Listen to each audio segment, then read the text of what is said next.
Assalamualaikum warahmatullahi wabarakatuh.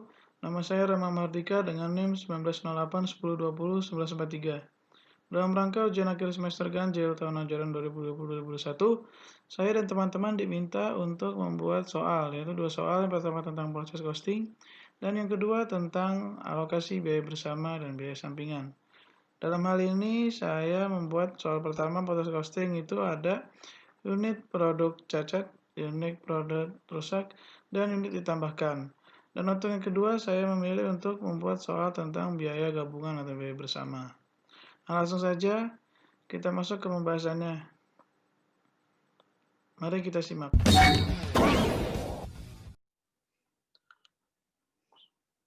Soal pertama, yaitu PT Alasaga merupakan perusahaan manufaktur yang memproduksi sepatu pria. Dalam proses produksinya di Departemen 2, terdapat unit ditambahkan, produk cacat, dan produk rusak. Produk rusak itu pun tidak dapat dijual kembali. Nah, berikut data di Departemen 2 PT Losaga. Yang pertama itu ada unit. Nah, unit dalam proses awal itu 80% selesai dengan jumlah 18.800. Lalu unit diterima dari departemen sebelumnya 39.500. Unit ditambahkan ke produksi yaitu 5.300. Unit ditransfer ke departemen berikutnya yaitu 48.500. Dan unit dalam proses akhir 65% selesai yaitu 9.000. Lalu unit rusak 60% selesai. Itu terbagi dari unit rusak normal yaitu 3.500 unit dan unit rusak tidak normal 2.600 unit. Lalu kita masuk ke biaya. Itu ada persediaan barang dalam proses awal, itu terdiri dari departemen sebelumnya sebesar biayanya 9.800.000. Lalu untuk bahan 800.000, tenaga kerja 5.750.000, lalu overhead pabrik dibebankan 3.950.000. Lalu ada biaya ditambahkan ke periode ini yang terdiri dari departemen sebelumnya yaitu 48.500.000, bahan 39.500.000, tenaga kerja 35 juta, overhead pabrik dibebankan 21.500.000. Lalu ada biaya perbaikan. Untuk cacat normal terdiri dari tenaga kerja sebesar 1.120.000, overhead pabrik dibebankan sebesar 1 juta. Untuk cacat tidak normal, biaya perbaikannya tenaga kerjanya 400.000 dan overhead pabrik dibebankannya 130.000. Nah, nanti dari data-data ini akan diolah lagi untuk menjadi laporan biaya produksi dan jurnalnya. Nah, ini ada lagi lanjutannya, yaitu PT Losaga membuat kebijakan perusahaan dengan memperlakukan biaya unit rusak dalam produksi sebagai elemen biaya tersendiri di departemen tempat terjadinya unit rusak. Dan biaya produk rusak dan biaya perbaikan produk cacat tidak normal ternyata belum diperhitungkan dalam tarif pembebanan BOP. Dalam hal ini, perusahaan membuat kebijakan untuk menggunakan metode rata-rata tertimbang. Oke, buatlah laporan biaya produksi di Departemen 2 dan jurnalnya. Langsung saja ya, kita masuk ke jawabannya. Yang pertama, nah, PT Losaga, laporan biaya produksi Departemen 2, periode XX, seperti laporan biaya produksi pada umumnya. Pertama, kita harus cari data kuantitas. Nah, dari soal tadi, unit dalam proses persediaan awal, itu 80% semua dari departemen sebelumnya, bahan, tenaga kerja, overhead pabrik. Maka kuantitasnya dari soal juga 18.800, unit ditransfer dari departemen sebelumnya 39.500, unit ditambahkan ke produksi 5.300, lalu di total maka hasilnya 63.600. Lalu untuk unit ditransfer ke departemen berikutnya itu ada sebesar 48.500 dan unit dalam proses persediaan akhir yang 65% selesai ada 9.000 dan unit rusak normal dan tidak normal 60% selesai 6.100. Jadi kalau di total sama hasilnya 63.600 artinya sudah balance. Lalu kita masuk ke biaya yang harus dipertanggungjawabkan. Yang pertama itu ada persediaan barang dalam proses awal. Dari departemen sebelumnya itu jumlah unitnya ada 18.800 dan jumlah biayanya dari soal yang tadi 9.800.000 untuk bahan 800.000, tenaga kerja 5.750.000, overhead pabrik dibebankan 3.950.000. Maka kita total hasil dari semua ini yaitu 20.300.000. Lalu untuk biaya ditambahkan ke periode ini dari departemen sebelumnya Itu jumlah unitnya dari soal juga atau dari data kuantitas itu 39.500 dan jumlah biayanya 48.500.000 dari soal. Lalu unit ekuivalennya bisa kita cari dengan kalau tadi menggunakan metode rata-rata timbang berarti atas tambah bawah. 18.800 tambah 39.500 tambah 8.300 hasilnya. Untuk biaya per unitnya juga kita bisa hitung dengan atas tambah bawah bagi samping seperti metode rata-rata tertimbang. Yaitu 9.800.000 tambah 48.500.000 dibagi 58.300 jadi biaya per unitnya dari teman-teman sebelumnya itu 1.000. Namun yang diperhitungkan itu nanti adalah biaya unit per unit setelahnya. Lalu ini ditambahkan ke produksi dari soal dan data kuantitas itu sebesar 5.300. Lalu jumlah dan biaya per unit disesuaikan penambahan, maka ini adalah hasil penjumlahan ini dari departemen sebelumnya dan departemen sebelumnya dan unit ditambahkan ke produksi. Lalu jumlah unit ekuivalennya maka sama dengan ini tadi. Lalu kita masuk ke jumlah dan biaya per unit disesuaikan. Jumlah unit ekuivalennya 58.010. Nah ini nanti sebelum ini kita cari dulu ini perhitungan unit ekuivalen sebelum lanjut ke poin selanjutnya. Nah ini perhitungan unit ekuivalen. Jadi untuk unit ditransfer ke departemen berikutnya itu ada dari departemen sebelumnya bahan tenaga kerja pabrik sama semua dari soal atau dari data kuantitas yaitu 48.500. Lalu dalam proses persediaan akhirnya itu kita cari untuk dari departemen sebelumnya sampai overhead pabrik semua sama 9.000 kali 65% dari soal atau data kuantitas. 6.000 kali 65% selesai. Itu hasilnya sama 55.850 sampai untuk poin overhead pabrik. Lalu sebelum itu kita cari juga unit rusak normal dan tidak normal karena ada unit itu. Dari soal atau dari data kuantitas 6.100 kali 60% selesai, yaitu 3.660. Maka perhitungan unit ekuivalen sama semua, sudah betul yaitu 58.010. Artinya kita bisa melanjutkan untuk laporan biaya produksi, biaya yang harus dipertanggungjawabkan.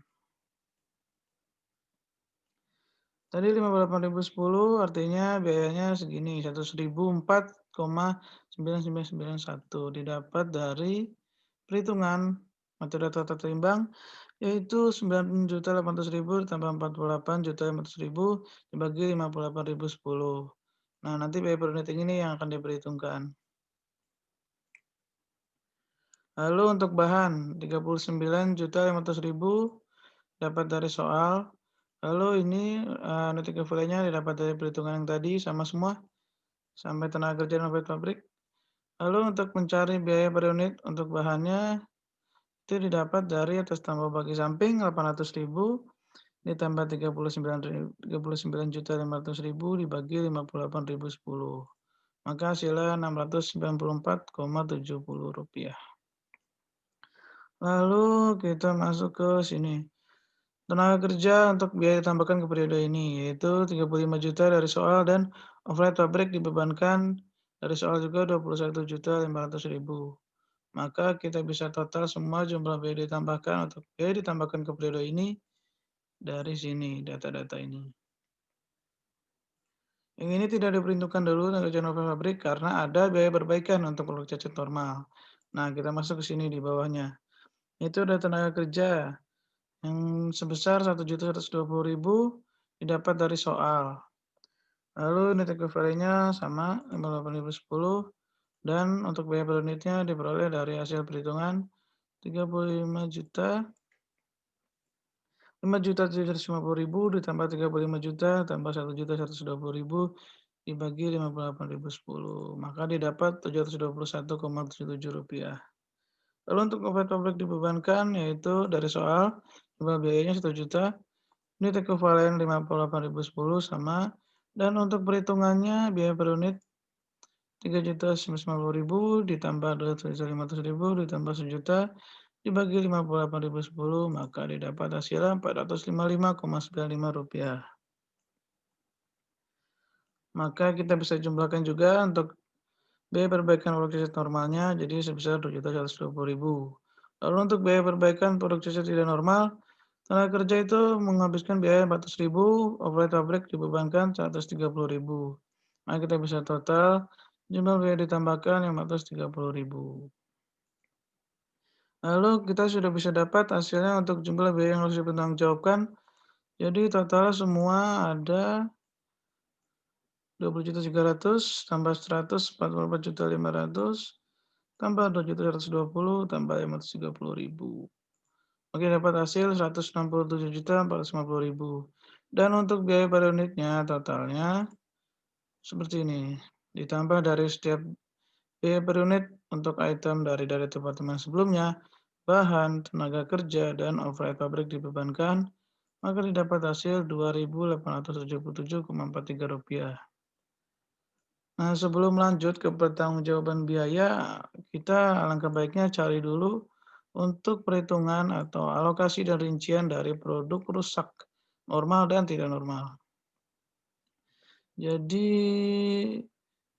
nah ini biaya produk rusak normal dan tidak normal dari departemen sebelumnya yaitu 6.100 dikali 60% sama semua untuk setiap item dari bahan, tenaga kerja, buat pabrik didapat dari 6.100 unit dari data kuantitas dikali 60% selesai dan dikali oleh ini.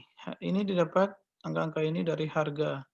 Biaya per unit yaitu 1.004 untuk departemen sebelumnya, Rp694 untuk bahan, Rp121 tenaga kerja, dan Rp455 overhead pabrik. Sama dengan yang ini. Ya.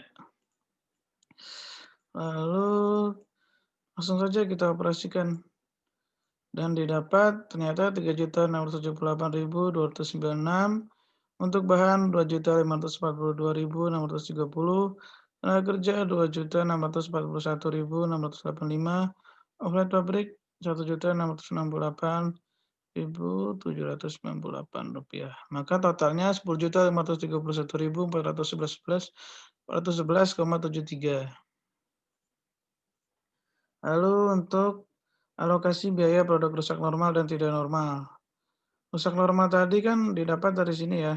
Biaya produk rusak normal tidak normal 10 juta ini dibagi dengan tadi 6.100 jumlah unit dari produk rusak normal dan tidak normal 6.100 dikali 3.500 yaitu jumlah unit rusak normal itu sendiri dan dikali 2.600 untuk rusak tidak normal itu sendiri.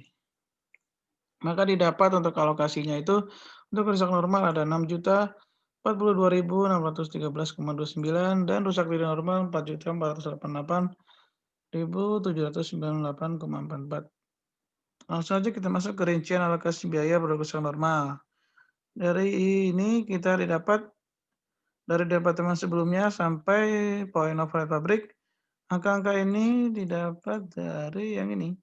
Biaya produk rusak normal dan tidak normal tadi 3 juta ini sampai 1 juta. Nah, 3 juta sampai 1 juta dikali dengan 3.500 yaitu jumlah unit rusak normal itu sendiri.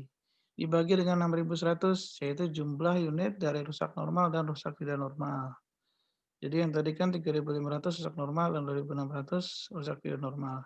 Lalu kita operasikan semuanya dapat untuk rincian alokasi biaya rusak normal dari departemen sebelumnya 2.110.498,11 untuk bahan 1.458.886,38 untuk tenaga kerja 1.515.721,41 untuk overhead pabrik 957.507,39. Ya udah kita langsung tambahkan saja dari semuanya untuk mengetahui alokasi biaya. Itu sama sebesar 6.042.613,29. Artinya sama dengan ini. 6.042.613,29. Nah, ini berarti rincian yang tadi, rincian alokasi biaya produk rusak normal.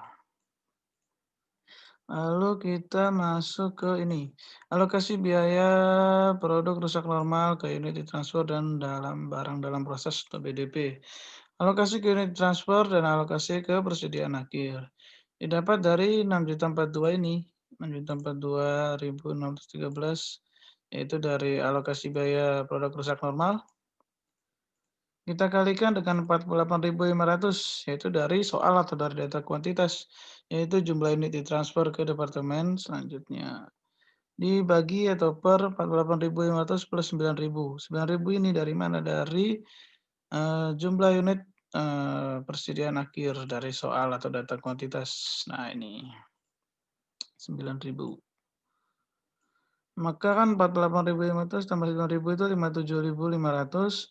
Langsung saja dua-duanya kita operasikan, didapat untuk alokasi ke unit transfer, yaitu sebesar 5.096.812,95, dan untuk alokasi ke persediaan akhir yaitu 945.800. Lalu kita masuk aja langsung ke rincian biaya produk rusak normal ke persediaan akhir, artinya yang ini. 945. Nah, dari poin dari teman-teman sebelumnya, bahan tenaga kerja dan overhead pabrik. Nah, kita kalikan dengan 9.000 dan dibagi dengan total dari jumlah unit transfer dan jumlah unit persediaan akhir. Ini 48.500 tambah 9.000 yaitu 57.500. Nah, angka ini dapat dari mana? Angka ini ternyata dapat dari sini. Rincian alokasi biaya rusak normalnya. Maka kita dapat mengetahui rincian biaya produk rusak normal di persediaan akhirnya. Yaitu untuk dari teman-teman sebelumnya 330.000, 338,83 untuk bahan 228.347,43 untuk tenaga kerja 237.243,35 untuk operator pabrik 149.870,72. Maka hasilnya sama dengan ini, artinya benar rinciannya. Setelah kita hitung semua untuk alokasi biaya produk rusaknya, maka kita bisa melanjutkan laporan biaya produksi di pertanggungjawaban biaya. Biaya ditransfer ke departemen berikutnya yaitu dari 48.500 unit, ini dari soal atau data kuantitas dikalikan dengan jumlah biaya per unitnya. Dari sini. Biaya yang harus dipertanggungjawabkan dan dari sini unit ditransfer. Ya, langsung saja kita operasikan, didapat 139.555.593,86 dan alokasi biaya produk rusak normal ke unit yang ditransfer yaitu 5.096.812,95. Hal ini didapat dari yang ini 5.096.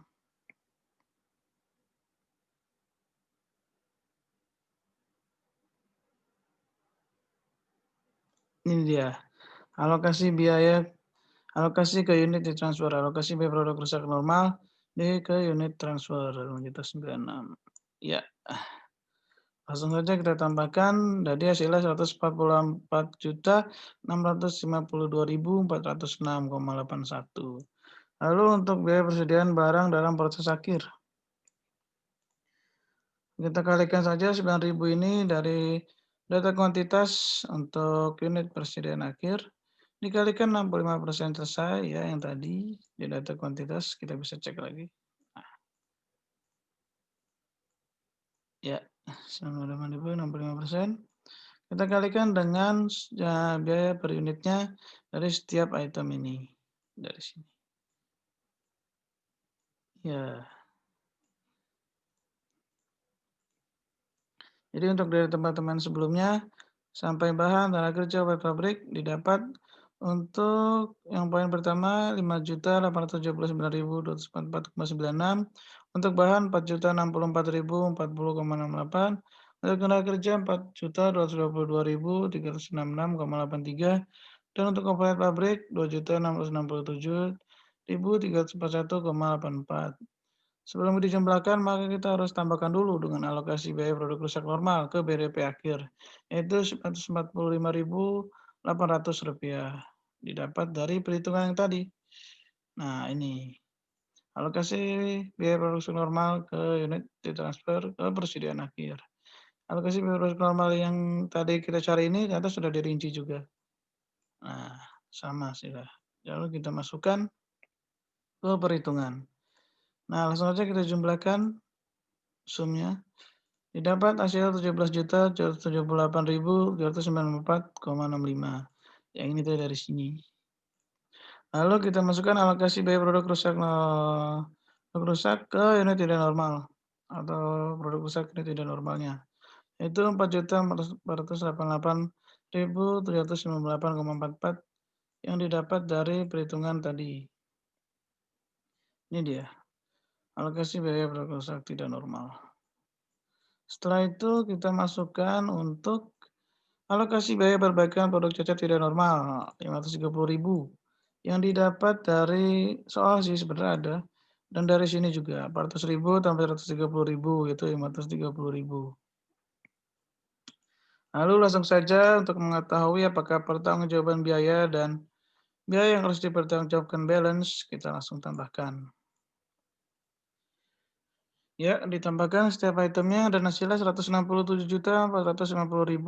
Oh, alhamdulillah balance ternyata. Langsung saja laporan biaya produksi selesai, kita masuk ke jurnalnya. Nah, untuk jurnal yang pertama itu ada barang dalam proses departemen 2 dan barang dalam proses departemen 1 yaitu 48.500.000 di debit, 48.500.000 di kredit. Ini jurnal ini untuk mencatat biaya ditransfer dari departemen 1 ke departemen 2. Lalu ada jurnal barang dalam proses departemen 2 pada bahan sebesar 39.500.000 di debit dan sama dari kredit. Jurnal ini untuk mencatat biaya bahan baku yang ditambahkan di departemen 2. Lalu ada barang dalam proses departemen 2 pada gaji dan upah sebesar 35 juta di debit dan 35 juta di kredit. Jurnal ini untuk mencatat biaya distribusi tenaga kerja produksi ke departemen 2. Tadi kan tenaga kerja berarti kan ada gaji dan upahnya. Lalu untuk jurnal selanjutnya ada BDP lah, kita sebut BDP aja. BDP departemen 2 dan BOP dibebankan. Yaitu 21.500.000 pada debit dan 1.500.000 pada kredit. Jurnal ini untuk mencatat BOP pabrik yang dibebankan ke departemen 2. Lalu untuk jurnal selanjutnya BDP departemen 2 pada gaji dan upah dan biaya overhead pabrik atau BOP dibebankan. Itu 2.120.000 di debit dan 1.120.000 di kredit dan 1 juta juga di kredit. Jurnal ini untuk mencatat biaya perbaikan produk cacat normal. Lalu jurnal selanjutnya itu ada rugi produk cacat tidak normal dan gaji dan upah dan biaya flight pabrik dibebankan. Itu sebesar 530.000 dan di debit dan di kreditnya ada 400.000 sama 130.000. Lalu ya jurnal ini tadi itu untuk mencatat biaya perbaikan produk cacat tidak normal. Yang tadi untuk produk cacat normal, yang ini untuk produk cacat tidak normal. Lalu jurnal yang terakhir ada barang dalam proses departemen 3 atau departemen selanjutnya nanti dan rugi produk rusak tidak normal pada barang dalam proses BDP departemen 2. Itu sebesar 144.652.406,81 ditambah rugi produk rusak tidak normalnya yaitu 4.488.298,44 yang didapat dua item ini dari perhitungan tadi yaitu didapat dari laporan biaya produksi. Maka balance dengan kreditnya itu sebesar 149.141.205,25 untuk akun BDP Departemen 2. Jurnal terakhir ini untuk mencatat biaya unit selesai di Departemen 2 yang ditransfer ke Departemen 3 atau akhir. Ya, selesai untuk soal pertama, lanjut lagi ke soal kedua. Nah, untuk soal yang jawaban langsung ada di satu sheet untuk yang soal 2. Yang pertama itu ada biaya produksi bersama soal kedua ini ya. Ada biaya produksi bersama CV Cowboy, perusahaan peternakan sapi selama satu periode akuntansi sebesar 10 juta rupiah. Proses produksi perusahaan tersebut menghasilkan daging sapi sebanyak 500 kg, kulit sapi sebanyak 300 kg, dan susu sapi sebanyak 200 liter dengan massa jenis 1 kg per liter. Dari data yang ada, hitunglah alokasi biaya bersama menggunakan salah satu metode yang ada beserta jurnal penjualannya ya. Nah, berarti jawabannya langsung aja. Metode yang digunakan itu metode rata-rata biaya persatuan, karena kan boleh milih salah satu tadi. Nah, dan saya rasa metode ini yang cukup relevan dan mudah digunakan. Dasar digunakan metode ini atau semua produk dihasilkan dari proses yang sama. Maka nggak mungkin biaya untuk memproduksi satu satuan produk berbeda dengan satu sama lain. Nah, untuk menyamakan satuannya, yaitu kilogram, kita rubah dulu susu sapi ini dengan rumusnya massa, yaitu volume dikali massa jenis. Untuk 200 liter, volumenya dikali massa jenis 1 kg per liter, yaitu 200 kg. Lalu kita cari rata-rata biaya persatuannya, karena kan metode rata-rata biaya persatuan. Itu 10 juta dari sini, alokasi biaya bersamanya totalnya, dibagi dengan 1000 kilogram dari total kuantitas. Didapat untuk rata-rata biaya persatuannya itu 10.000. Jadi rata-rata biaya persatuan itu bisa juga disebut dengan HPP persatuan. HPP produk, harga pokok produk persatuan maksudnya. Lalu kita carikan dibuat tabel. Produk daging sapi kuantitas 500 kilo, rata-rata 10.000, maka alokasi biaya bersamanya didapat 5 juta. Untuk kulit sapi kuantitas 300 kilogram dikalikan dengan rata-rata biaya persatuan 10.000, maka alokasi biayanya 3 juta. Dan susu sapi 200 kilogram dikalikan dengan 10.000 rata-rata biaya persatuannya, maka alokasinya 2 juta. Jadi benar sesuai dengan alokasi biayanya dari tadi yang total dari alokasi bersama 10 juta, maka inilah alokasi biaya bersamanya untuk 3 item dari hasil CV Cowboy peternakan sapi. Lalu untuk jurnal penjualannya, tadi diminta jurnal penjualannya sama seperti jurnal penjualan pada umumnya, yaitu kas atau piutang, kas jika penjualan secara tunai, dan piutang jika penjualan secara kredit. 10 juta di debit dan kredit 10 juta. Kas atau piutang pada penjualan produk bersama. Ya, kurang lebih seperti itu penjelasan dari soal 1 dan soal 2 untuk tugas UAS akuntansi biaya 1 kelas C ini. Kurang lebihnya mohon maaf jika ada kata-kata yang salah, mohon dimaafkan. Karena yang benar datangnya dari Allah dan salah datang dari saya. Wassalamualaikum warahmatullahi wabarakatuh.